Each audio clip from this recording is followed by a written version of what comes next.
friends, we're going to read It's Mine by Lionni.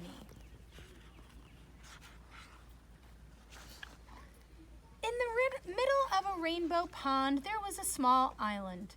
Smooth pebbles lined its beaches, and it was covered with ferns and leafy weeds. On the other island lived 3 quarrelsome frogs named Milton, Rupert, and Lydia.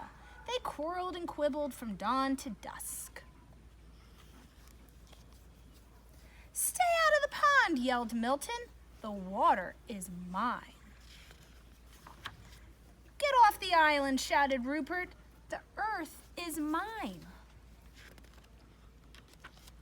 "The air is mine," screamed Lydia as she leaped to catch a butterfly. And so it went. One day a large toad appeared before them.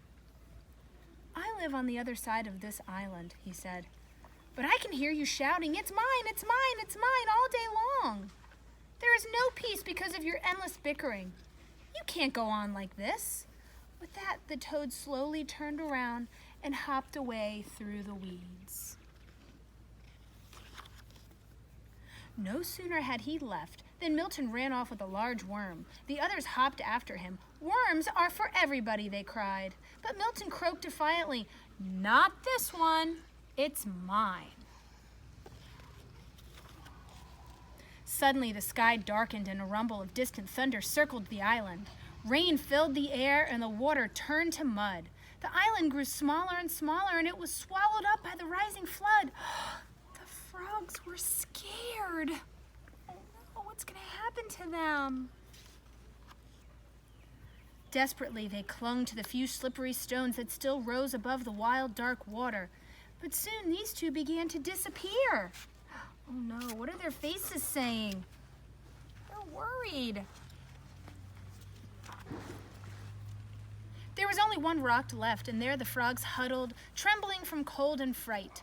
But they felt better now that they were together, sharing the same fears and hopes. Little by little, the flood subsided. The rain fell gently and then stopped altogether. But look! The large rock that had saved them was no rock at all. "You saved us," shouted the frogs when they recognized the toad.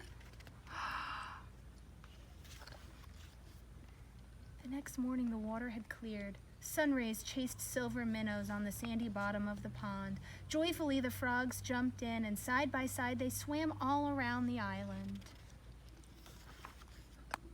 Together they leaped after the swarms of butterflies that filled the air. And later, when they rested in the weeds, they felt happy in a way they had never been before. "Isn't it peaceful?" said Milton. "And isn't it beautiful?" said Rupert. "And do you know what else?" said Lydia. "No, what?" the others asked. "It's ours," she said. The end.